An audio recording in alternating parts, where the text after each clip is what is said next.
Hello বন্ধুরা, আমি চলে এসেছি আরেকটা ভিডিও নিয়ে। তো এই দেখো,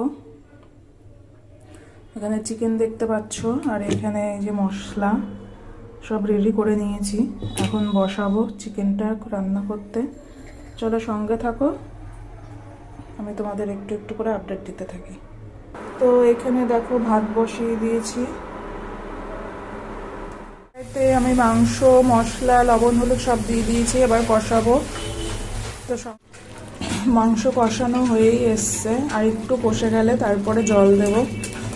জলটা আমি একটু গরম জল করেই দিই, ঠান্ডা জল আমি দিই না।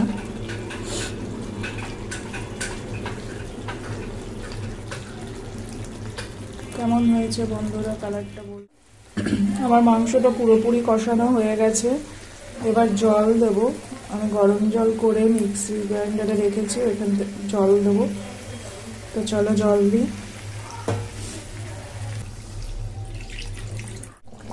তো বন্ধুরা, আমার রান্না প্রায় শেষই, তাই না মানে শেষ। এখন আমি এটা নামাবো। বলো, পার্সেল করে পাঠিয়ে দিচ্ছি। কেমন হয়েছে জানাবে। হয়ে গেছে, নামিয়ে ফেলেছি। তো চলো বন্ধুরা, রাখছি, টাটা। হ্যালো বন্ধুরা, আমি চলে এসেছি আরেকটা ভিডিও নিয়ে। তো এই দেখো,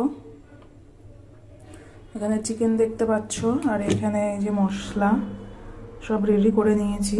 এখন বসাবো চিকেনটা রান্না করতে। চলো সঙ্গে থাকো, আমি তোমাদের একটু একটু করে আপডেট দিতে থাকি। তো এখানে দেখো ভাত বসিয়ে দিয়েছি। এতে আমি মাংস, মশলা, লবণ, হলুদ সব দিয়ে দিয়েছি। এবার কষাবো। তো মাংস কষানো হয়েই এসছে, আর একটু কষে গেলে তারপরে জল দেব। জলটা আমি একটু গরম জল করেই দিই, ঠান্ডা জল আমি দিই না।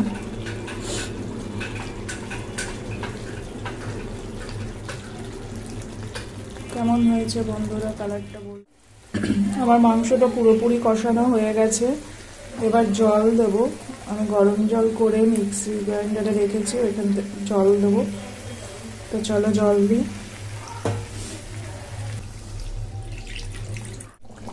তো বন্ধুরা, আমার রান্না প্রায় শেষই, তাই না মানে শেষ।